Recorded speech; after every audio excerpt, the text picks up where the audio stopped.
Welcome to Mesa Now. I'm Chris Brady. And I'm Lily King Cisneros. And as you can tell, we're out here on location.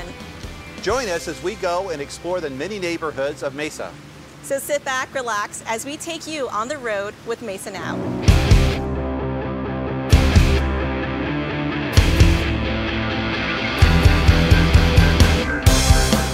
From the east side to the west side, Mesa has approximately 385 registered neighborhoods. You can choose from large to small, to urban to country living, and more, depending upon your preference. Today we're starting on the west side with some homes that date back to the early 1900s.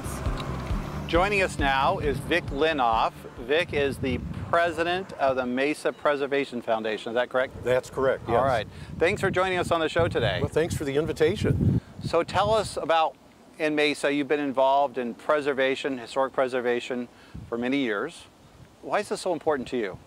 Well, it's important to me because I think it's important to the city.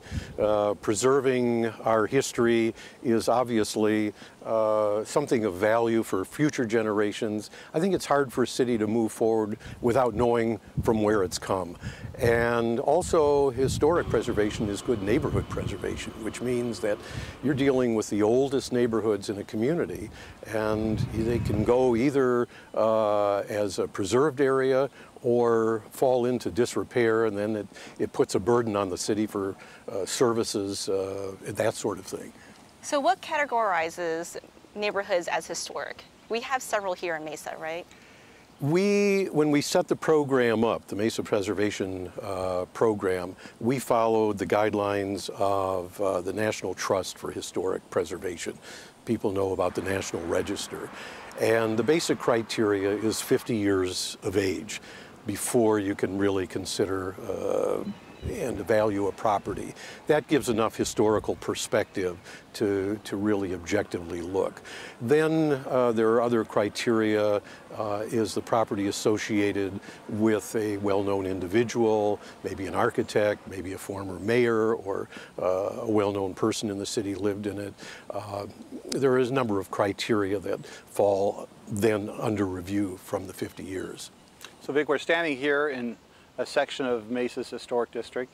As you work with others who are very interested in preserving Mesa's history, tell us about some areas that you're looking at right now that you are interested in continue to grow and expand this idea of preservation in Mesa.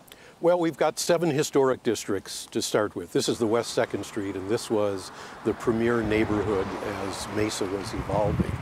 We're now moving into the era of mid-century modern.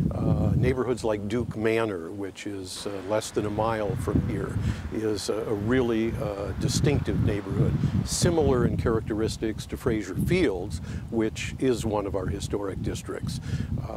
Some time ago, we began to do what we call a windshield survey of neighborhoods to do just kind of a cursory evaluation to see if there's enough integrity in these neighborhoods to warrant further investigation to try to create a historic district. So Vic, I know that you've been doing this for a long time. I was a young man when I started. But tell us about what some of the preservation efforts that you're most proud of here in Mesa. Well, we're certainly proud of the 7 historic districts that we created. There was some resistance, not only from the city, but from neighborhoods when we first began this program. People often misunderstand what a historic district is, don't know a lot about the tax credits, the various things that happen. And we are very proud that we got 7 neighborhoods designated. We also got the Irving School on the National Register, and that's really become, and it's also a local landmark, but it's become a very important asset to the city. Just making this community aware of historic preservation. Oh, and I would be remiss if I didn't mention my favorite girlfriend, the diving lady. There you go. Of course. I was wondering when you were going to bring her up. So that's very important too as part of Mesa's history. Well, when you think about history, In designations, you usually think about properties, physical properties, homes. But landscaping, in West 2nd Street, we have the medians. Those are something that are distinctive to this district, and they become part of the district. A neon sign can be designated as a local landmark, and we're going to be working through that project. Mesa's very fortunate to have a significant number of very good historic neon signs that represent the growth of highways as they pass through the city. And do you see that more and more people are coming back and choosing to live in historic neighborhoods and districts as opposed to the more, urban sprawl that we do experience on the other side? Absolutely. It takes a little more work to maintain a historic home, but look through the neighborhood. Everyone has its own distinctive architecture. They're not cookie cutters. There's much more character to a historic home, and it isn't right for everyone, and you have to kind of be committed to want to make that investment. But as you can see, in this neighborhood, these homes are beautifully restored.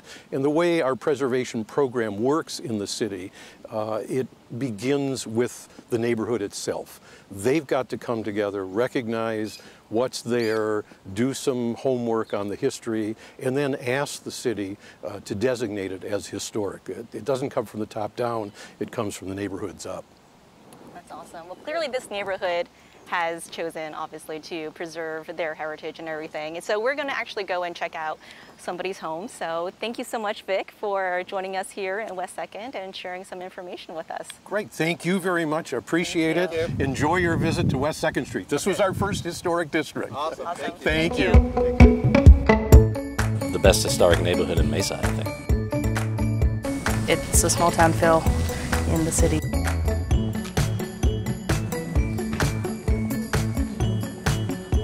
Jennifer. Hi. Good to see you. Thank you for allowing us to take a view of your home. Well, thank you for coming to West 2nd Street. Yeah, can you tell us a little bit about your lovely little bungalow?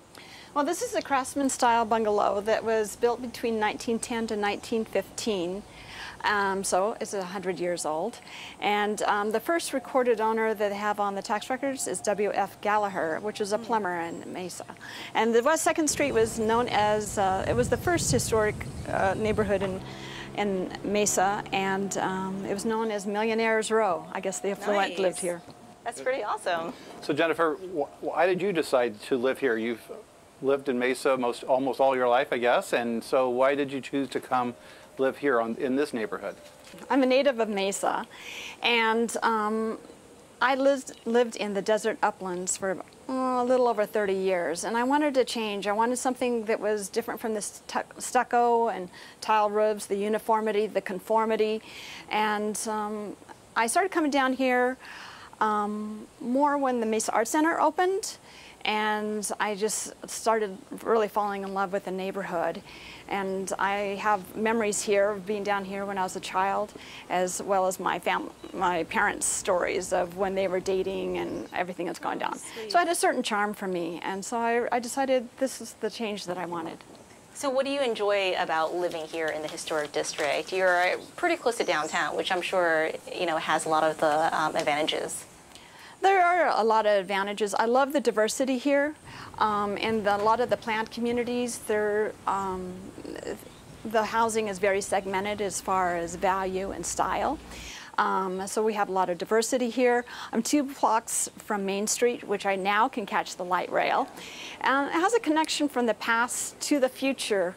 Downtown Mesa is like a Mayberry of a big city, a cross between maybe a Portland and a Mayberry in there, a nice mix. Of all the downtown districts that I looked at across the valley, Mesa was the only one that had these beautiful neighborhoods within walking steps of a vibrant downtown. So tell us a little bit about your neighborhood and getting to know your neighbors. Is there a different kind of neighborhood feel when you're here in the historic district than maybe you would be in other parts of the city?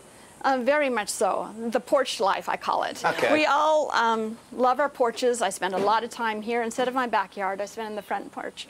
And it's a way to connect to the people walking by and to my neighbors. We often have get-togethers on our front porches. It's from all walks, and it's a busy street, and we use the median area sometimes for community. events, and so there's so much more relatedness to the community. And since I moved in downtown, that relatedness prompted me to get involved in many downtown organizations. I'm chair for the Idea Museum and part of the Chamber and the Braille Group and many others, and I feel very connected to Mesa than I've ever before.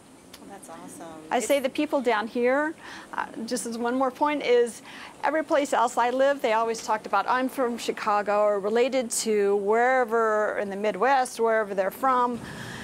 But here, we only talk about being part of downtown Mesa. We are Mesa. Excellent.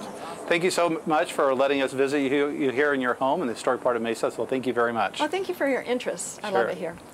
From west side to the north, let's take a trip to a new development that is incorporating country living with modern amenities. Most places you can't go get on your horse and ride down the road or go get on the canal and go ride around. Everybody knows everybody. Everybody's willing to help everybody. Lehigh was one of the first communities in Mesa. We're here today to visit with one of the residents here in Lehigh, Mark Freeman. Mark, thanks for joining us. Welcome. Thank you. This is really neat. Tell us a little bit about the Lehigh area. We know it has large lots, see horse properties. What makes the Lehigh, some people in Mesa may not be familiar with the Lehigh area, so tell us what makes this neighborhood, this area of Mesa, unique. I think it's unique due to the fact by the people who live here. We kind of come out here because of the larger properties. A lot of us like the livestock component. And then some people just like having, like on my street, there's no street lights. And there's no sidewalks. There's no curb and gutters. So it's kind of a little bit of freedom. We know each other really well as far as individuals. And it's a kind of a self-reliant way of life that we're able to have a little bit of personal identity, being, I guess, the oldest community in Mesa, because we were here before Mesa. That's right. Yeah, absolutely. So one of the first, obviously, settlements of Mesa, and it has this nice, I don't know, old country charm that is a little bit different from what you would think of in Mesa and the city side of it, right? Yeah, correct. I mean, you go and we'll use on top of the hill type residential homes and subdivisions versus below the hill. And we're unique because we offer something. We're close to downtown area. We're close to the airport. We're not as close to hospitals as what we would like, but we're close to a lot of different components, and we like that. We love that. So Mark, in this neighborhood, because of that history and kind of the unique lifestyle here, is how do you see the residents that live here? Are they kind of been here for generations? I mean, your family's been here for many generations, I want to understand.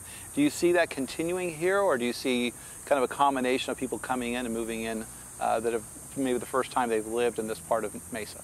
You know, that's a great question because I get calls from city staff. I've referred people because people want to move to Lehigh knowing it's so close to the downtown area, yet like one of my children was able to buy a home. Once you leave Lehigh, it's extremely hard to get back to the Lehigh area to buy a home here. And so when they do come up, there's kind of a bidding war for the properties. A friend of mine just recently died, and an older his widow sold the home for a large amount of money, and it was one of the older properties. The home was built in 1970. Wow. So we have a lot of generations coming back and wanting to come back, and I get 2 to 3 phone calls a month of people wanting to buy or live in Lehigh. And now that you have that sort of mix of people wanting to come back in, we are seeing some sort of newer development in Lehigh Crossing. What is your take on that, and what do you what is your opinion on how you feel like that development is progressing? You know, we embraced that way back in the beginning when the home builder approached Lehigh, and they really didn't want Lehigh's opinion of the development. But I said, well, why are you calling it Lehigh Crossings if you're not wanting to hear our input? Yeah. And we treasure the Lehigh name because we feel that it's important and it's a self-identifier to our area. So we worked with the home builder. We got some of the lot sizes increased instead of, or larger lot sizes versus the smaller lot sizes. And a lot of my friends are living out there now in the newer homes. They really like it out in Lehigh Crossings, and it's a, you know, it's an identifier from the east side of Lehigh. So Lehigh was everything below the hill, all the way from Alma School and 8th Street area where Riverview is today. That was all considered Lehigh. My family farmed that area, and we farmed all throughout Lehigh, and some of my extended family farms in East Lehigh or the Orange Patch and around Lehigh crossings. That's awesome. So this has been going on for a long time here in Lehigh. Tell us a little bit about, the kind of the future as you see some newer homes here, some older homes here. Is that just something you see as a transition that's going to take place over time in this part of Mesa? I think that it will be hard not to make some type of transition.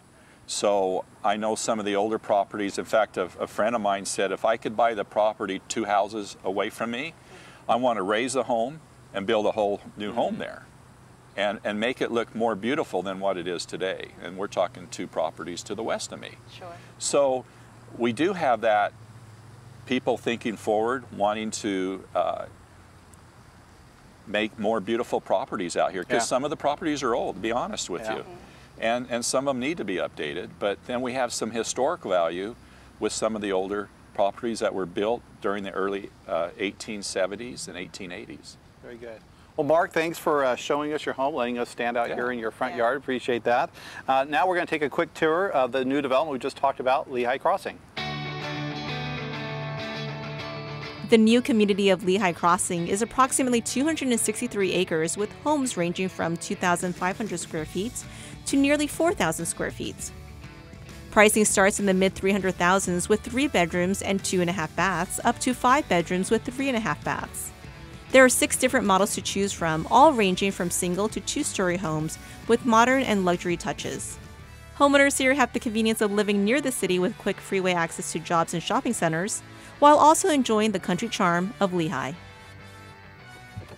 Moving right along to Northeast Mesa, we're here at Red Mountain Ranch, where the community was first built in 1988. And the residents can enjoy much luxuries as hiking and biking, access to the trails, swimming, tennis, and of course this beautiful golf course. And joining us now is Shane Wickfors with the Red Mountain Owners Association. Welcome, Shane. Pleasure to be with you. Thank you for coming out here and talking to us a little bit about your community. Can you let us know what is Red Mountain Association or Red Mountain Ranch, and who lives here? Well, there's about 1,680 parcels here, almost all of them entirely filled up. We tend to swell in the winter, as most Mesa neighborhoods do, but it's a beautiful area. It's tucked up in the northeast corner of Mesa. We have the BLM behind us in Tonto Forest, and it's just a great place to live. So Shane, this really is a beautiful part of Mesa with, like you said, access to some of the federal properties. What other amenities, what brings people up to this part of Mesa? What do you see the other attractions that people might be looking for? Sure. We tend to have folks that love to be a little bit on the edge of civilization up here because of where we're located. But we also have access to the 202, which makes it easy to get places. We have great shopping in the near vicinity, probably about a mile away. Restaurants, shopping, all kinds of great places for people to visit. So we do love the fact that we're kind of tucked up in the northeast corner, a little bit on the edge of civilization, with a quick jump off to Payson or the Rim if you really wanted to go. So Shane, you're here obviously in your role, you're responsible for all of this, which is not every neighborhood has this kind of community oversight. So talk a little bit about your role and the association and how you what you offer to the residents who live here.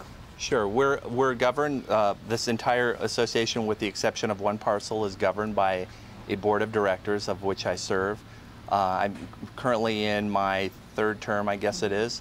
And what we do is we oversee what's the entire neighborhood, keep the quality of life great, and especially look out for our residents, make sure that we're doing the right thing for them in their best interest. And I think most of the folks that do reside here love the fact that our quality of life is so well, and that people can come here and escape the city and have a nice retirement area, great place to raise their kids. Schools are fairly close by, and just have a great quality of life here.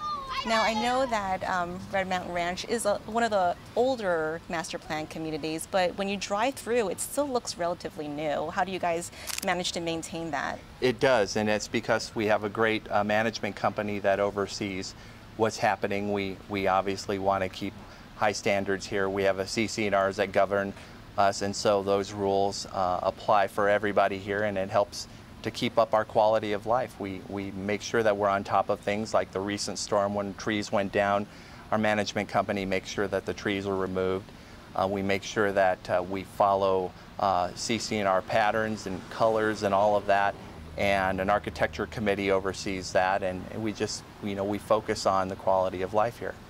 Well, Shane, just a quick comment from the city side. One of the things that we really like about the quality of this neighborhood, it gives us a great recruitment tool also for executives and others that are looking at working at Boeing or some of the other major employers in the area, Apple. And so we appreciate all you guys are doing out here to really keep this as an emerald here in the city of Mesa. Yeah, and it's true. A lot of execs from Boeing, the Mobil, I believe it was Mobil Oil first started this community to attract folks out here. Okay. And it's been a great recruiting tool for Mesa to bring some really good business here to the city and to further our economic development. Because when you think about, living in Arizona, this is probably the postcard image of what people probably think about, right?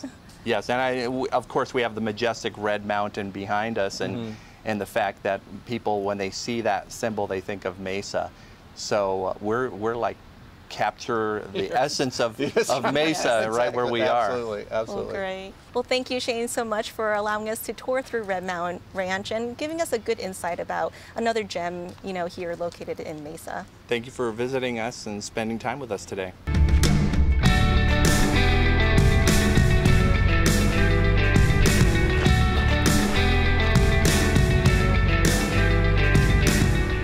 So while we've been traveling around Northeast Mesa, we decided to come by and visit with our District 5 Councilmember, Councilmember Luna. Hey, Lily. How are you? Thank you for opening your home. Oh, absolutely. You can come anytime. Awesome. Well, we didn't want to give away the address to everybody. That's right. Well, thank you. Councilor, thank you for letting us in your home. Absolutely. Tell us a little bit about yourself as far as how long have you lived here in this neighborhood? I've lived here around 12 years, 12, 13 years. So were you one of the first ones that came into the subdivision, or has it been around for a while? No, actually, I was probably one of the first ones that came to the subdivision. Actually, I got a spec home, so I get a great deal. Okay. So I had to take advantage of it, and I've been very happy living here. So let's describe, we won't give your specific address, but you're in what we would consider kind of the northeast Mesa. That's right. The way I look at it, so it's on your way to Saguaro Lake. It is. You're giving too much away. So it's a great location. I like to say I'm near Usury Pass. Usury Pass, and Usury Pass, right. Tonto National Forest, tubing down the Salt River, Saguaro Lake, and then really beyond that, going all the way up to the rim, all the way up into Payson and other places like that. So this is a great location. It's a great location to live, and it's quiet. It's a nice neighborhood, and I really enjoy living here. Now, one of the things that I've also heard really good reports, and we're going to be doing opening of a park here pretty close, is the schools that are here. They're all the areas we've been talking about are Mesa Public Schools. But tell us, I mean, that's the area you come from, the school district. These are some fairly new schools, but really high-performing schools out here. Absolutely. So when families are looking to move into Mesa, this would be a very attractive area for those who are looking for quality schools. We have wonderful elementary schools located here. We have Zaharis Elementary School, which is located on Ellsworth and McKellips. And right south of that, we're going to be opening a park, Desert Arroyo. So we're very proud of that. And we're really proud because it's a partnership between the city of Mesa and Mesa Public Schools. So that's what makes it really exciting. Certainly we have La Sendas, we have Taft Elementary, we have Jefferson. There's a number of elementary schools. We're close by Red Mountain High School as well as Fremont. We're also close by Smith Junior High, so those are great schools in my district. Excellent. And that's one of the, like Chris was saying, that's one of the great assets that people decide to come in, and when they decide to relocate, they do want to know where the good schools are, where to send their kids to school, but then also have those beautiful mountain vistas. Is that one of the reasons why you decided to choose to purchase your home in this area? I like the area because it's the desert uplands, and I like the desert feel. I love living in the desert. We're so fortunate that we could actually live in a place like this and really enjoy and take advantage of what the desert provides. And so that's one of the reasons why we decided to move up here. Good. Councilor, tell us a little bit about this area as far as the demographics. Are you've lived here for 12 years. Yes. Is that fairly common in this area? Do you see is it a mix of age groups and incomes? What do you kind of typically see as far as your subdivision in this area? Well, there's many retired people that live in this area. Okay. There are certainly people that live in the Los Angeles area, and then there, again, you find all types of individuals that live in this community. We have older neighborhoods, as you can imagine, and that's probably south of the district. In the central district, you find more of the upper middle class, if you will, and then, but it's a wide range of demographics that live in this area. So you, in this subdivision here, do you have an HOA that's kind of overlays this area here? It's not in a gated community, which Right, is nice, but yeah. we do have an HOA that Okay. makes sure that we preserve the amenities that are provided through our neighborhood. So it's great to have an HOA, and we also have a neighborhood watch, which is great. And so we meet twice a year to make sure that we can maintain that through city standards, because that's something that they request. Yes, that's right. So we have our parties I think it's October, and then Right. in Block spring, parties, right? the block parties, and that's always a lot of fun. Those are great parties, and it's a great way to meet your neighbors, because that's what the whole purpose of Neighborhood Watch is: to meet your neighbors, to get to know who people are, and to just really enjoy the neighborhood. So now living here and being a council member, what is the pulse of District 5, would you say? What are the hot topics or some of the issues that you feel like your constituents would like you to represent? I think we have the same issues, or something that is very important to all the members of our community, is that public safety. Mm-hmm. They want to make sure that they live in safe neighborhoods and that they feel protected and secure. And so that's something that I hear from my constituents.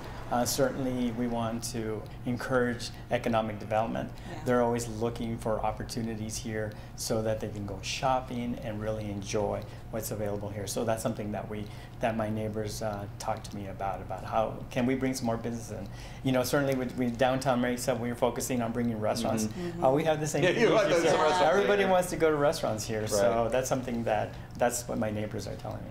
Well, one of the significant amenity infrastructure here, I know it's been less than 2 years, but the opening of the 202 Right. around this area. So you were here before it was actually Yes. opened up, right? But Yes. it came all the way around. So, I mean, that's made a big difference, I'm assuming, too, and as far as the opportunities that have just to get around to the valley. Absolutely, just accessibility, that we can get in and around the valley so easily. In fact, I was going to move into a neighborhood that was right next to the 202, and when I was looking through neighborhoods, the real estate agent reminded me, hey, the freeway is going to be here. You probably don't want to move over there. So I moved over in this location, which happens to be a great location because, again, we're close to Usury Pass, into the desert area, but we're also close to the certainly the 202, which gets us everywhere. Right, the freeway access. So if you want to make a trip up to the Wind Caves, this is a great place to live. This is a great get up there. You can walk there, you can hike there, or you can ride your bike. So there's many. If you haven't been to the Wind Caves, it's a great view of Mesa from the top of the Wind Caves, right? Absolutely, and I always take my grandkids when they come from New York City. They love going to the Wind Caves because the natural beauty of the Arizona desert, and to be able to see Mesa from the Wind Caves is incomparable. You can't find that It's anywhere incomparable. else. You can't find it everywhere else. All right, Councilor, thank you so much for letting us in your home. Well, thank you for coming, and you can come anytime. Oh, that's nice. Awesome. Thank you so much. Now, traveling to Southeast Mesa, we're going to go visit a neighborhood that's surrounded by business and technology. So come with us as we go to Eastmark.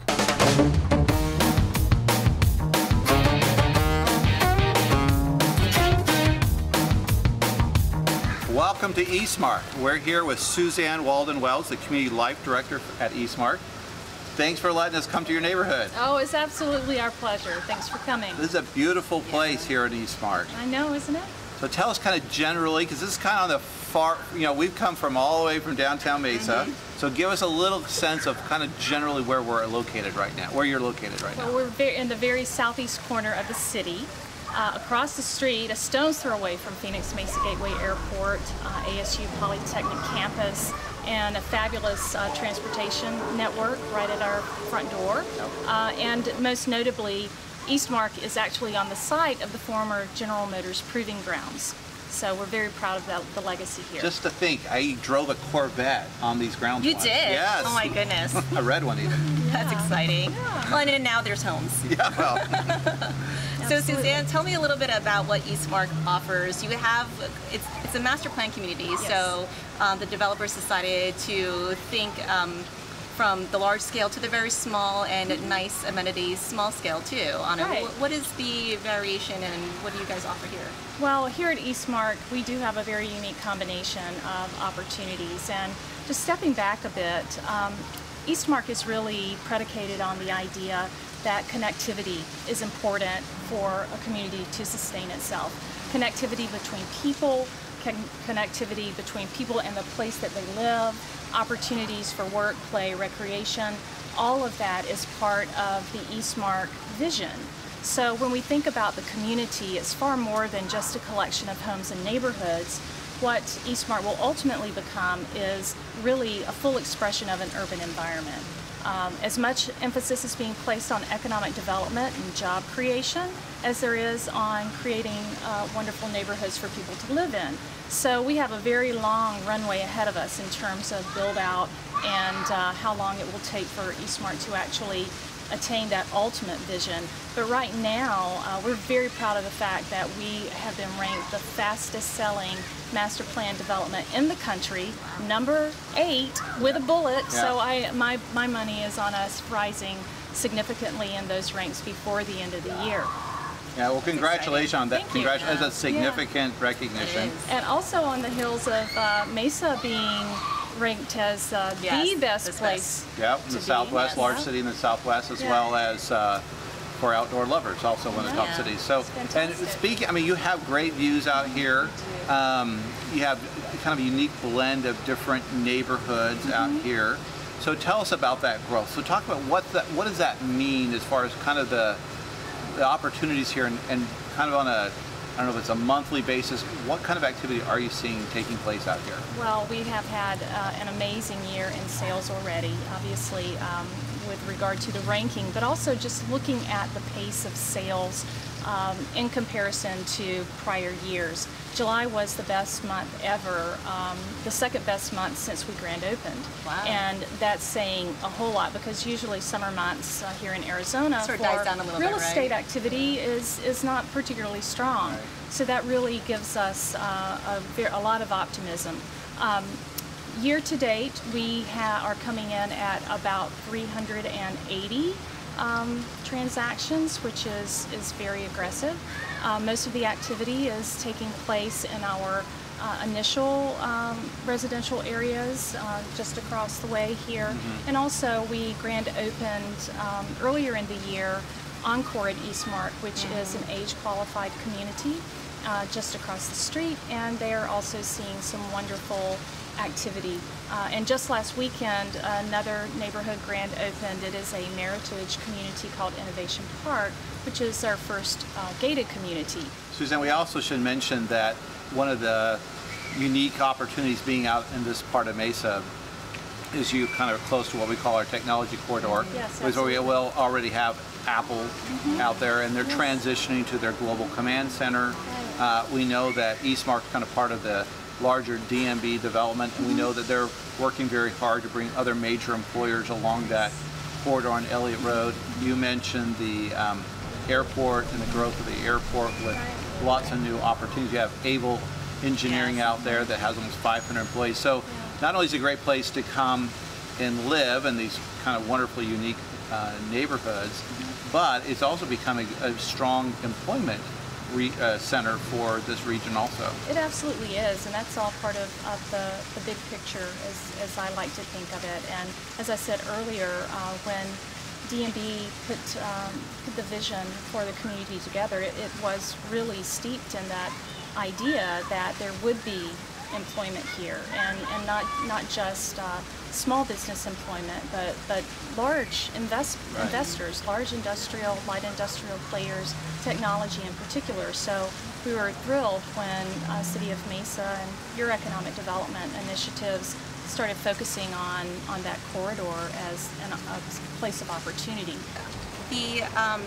We talked a little bit about the types of homes that you have, but it seems like your demographic ranges across the board of who actually decides, because you're talking about families with young children, young professionals, and then you have Encore, which is more for the senior living, right? It's for 55 plus, yeah, so it is age qualified, but I'm glad that you brought that up because it's been one of the really remarkable things about the community that I think really contributes to the character and the quality of life and lifestyle experience here.